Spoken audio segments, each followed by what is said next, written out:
feel a little bit humbled to be talking about the use of data and even the names that we're using around data sovereignty. They're new expressions, I think, from my perspective, that's coming into our vocabulary.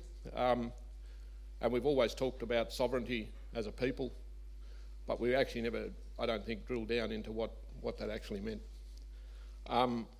in some cases. I will start by just paying my respects to the ancestors and elders of the Wurundjeri people. My grandfather was a Wurundjeri man who was here on the banks of the Yarra and at Corranderk Aboriginal, the mission there, and then somehow found his way up to Cummeragunja Aboriginal mission and met up with my grandmother, and so began the relationships.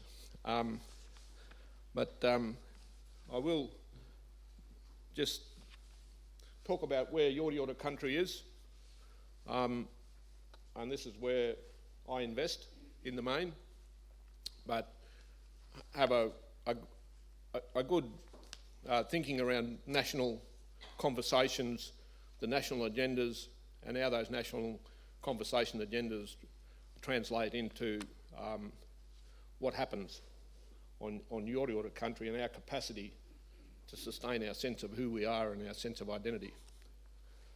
Those photos on the left is, that's the Cummeragunja schoolhouse there where Uncle Doug and lots of our Aboriginal leaders came through, and that little school group there is myself and other kids that were on the mission attending the school in composite grades. And we're operating in an Aboriginal environment, living in an Aboriginal environment, talking with other Aboriginal kids, talking with Aboriginal elders, and really didn't have a sense of what was outside of that as growing up. So our cultural safety was very high, I thought. And it wasn't until we left that little school and went into the towns to access secondary education that we talked about our cultural safety doesn't work. This next photo, that's my nan and pop and my father, and this is probably around the 1920s. So Dad was born there in Cummeragunja along with his brothers and sisters in 1897. They're both fluent in Yorta and Wurundjeri languages, but the kids that are standing with them weren't given that privilege, as was the case with that generation.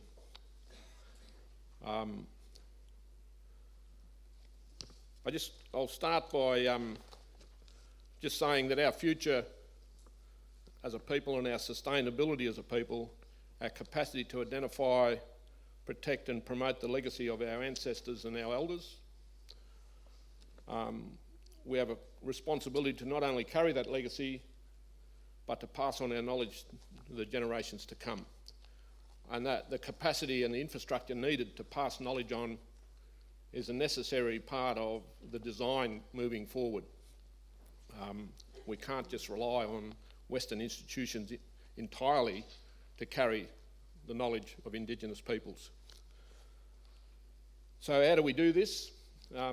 What are the critical enablers that deliver a future that we can not only imagine, but one that we have negotiated to our satisfaction? A future that we are resourced to deliver on, a future that meets our responsibility as a sovereign nation within a broader society and our contribution to that. And we know that white Australia and our people exhibit behaviours that are largely driven by the policies and behaviours of dispossession and assimilation and the conflict, but we are working to identify and change those practices and behaviours. And it sort of gets captured under a very broad expression of racism in Australian society that underpins the work that we have to do to build cultural competency, so to speak, and to build the sorts of strategies and infrastructure that protect us.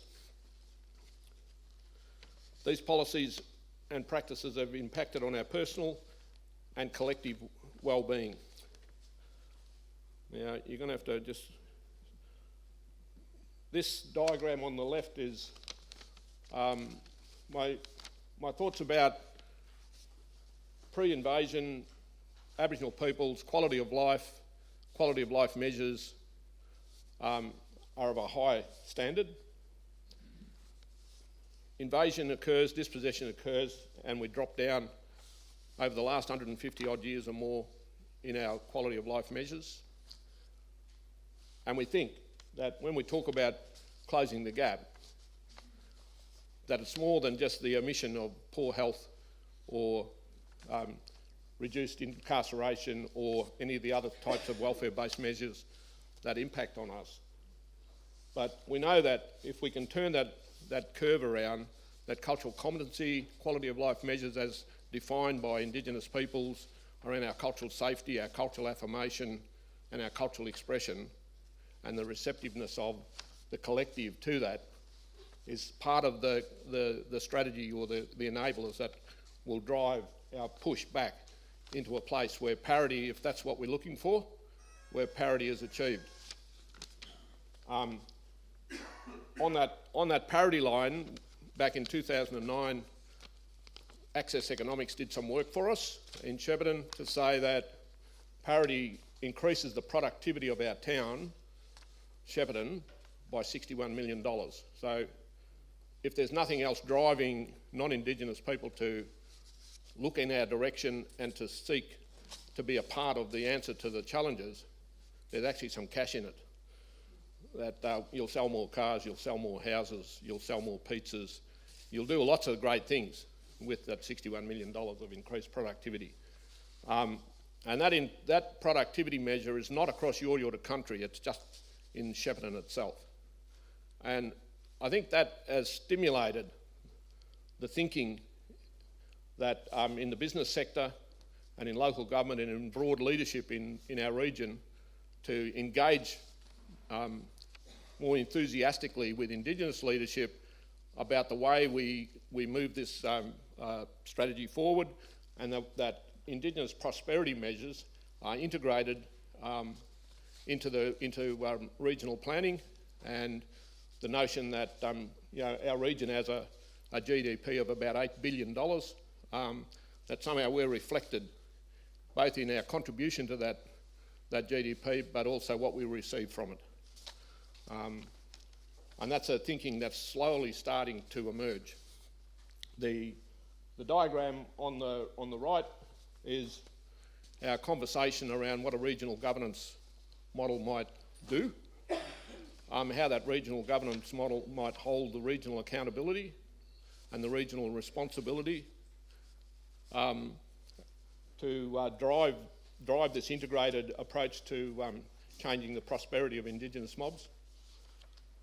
And that's a piece of work that's currently on the table that we're negotiating with both Commonwealth and State about how we might continue to embed that thinking.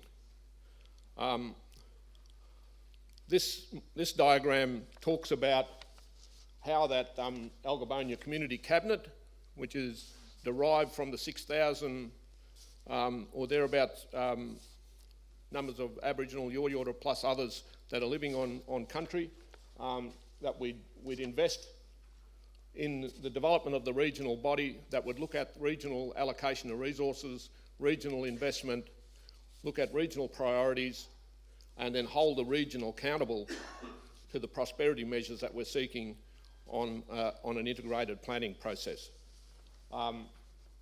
We've developed a data unit, the Algobonia data unit. It's in its first year of operation, and the data unit will produce its inaugural scorecard in December this year. The purpose of that scorecard is to work then both to establish what the regional priorities are and to align regional investment, regional resources to those priorities. We talked there about a regional negotiations table that sits under the empowered communities modelling, that the regional scorecard will resource the regional negotiations table to look at how effective and how targeted and how productive regional investment is occurring.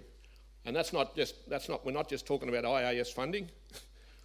You know, we're talking about the way the region drives its prosperity. And we think that's import, export, that's right across the use of Yorta country around measures. So we're moving from measuring our deficits, which we haven't really done that well. We know they're either high or low, but we're not really sure, into a more measurements around investment, productivity and prosperity, and to engage regional and state engagement in that. We think that will also inform the way in which Aboriginal health services, Aboriginal legal services, Aboriginal childcare, Aboriginal housing, how we actually address the crisis that exists in Indigenous communities, and whether the resources that we're investing, both people and dollars, are giving us the returns that we want. So it's really targeted on a regional profile, regional accountability, regional ownership of the strategies that we're adopting. In 2001, in the Goulburn Murray, in Shepparton, we entered into a COAG trial process arrangement, and we established a compact in which we found we had limited power and limited influence to generate the outcomes we sought across regional economic growth. And we thought our partnership with COAG was underpinned by rights, and that the rights that I talk about are also the rights to a quality of life that was commensurate with pre-invasion, that we think we have a right to reinstate that quality of life in our current and contemporary world. And we think that state and regions have a responsibility to work with us to re-engage that quality of life.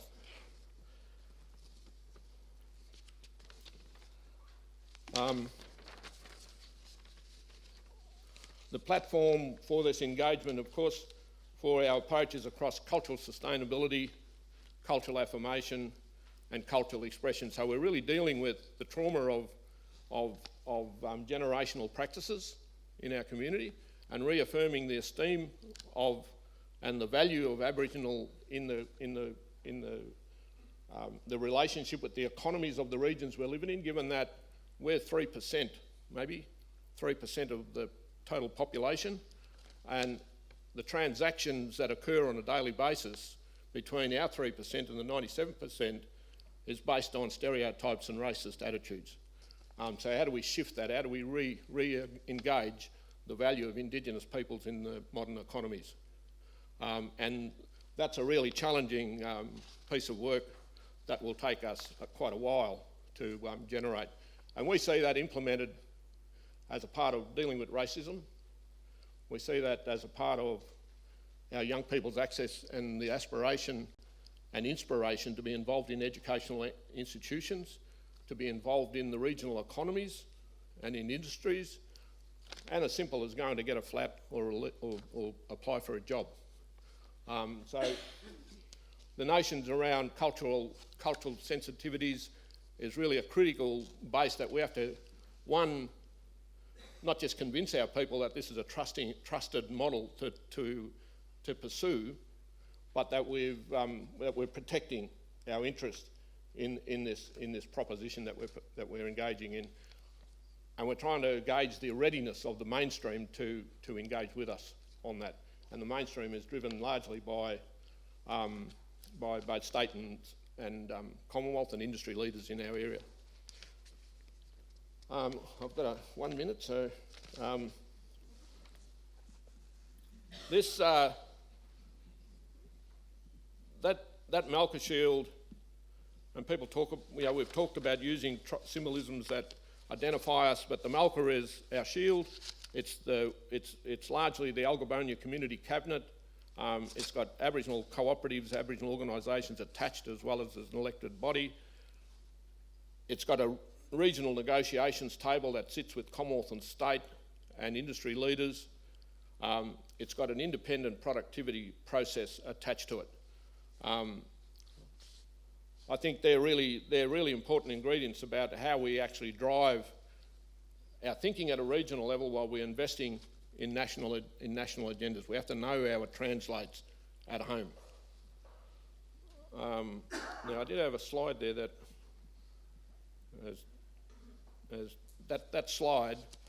After we come out of COAG in 2007, we come out of it pretty disappointed and disillusioned in the whole process. We proposed this model back then.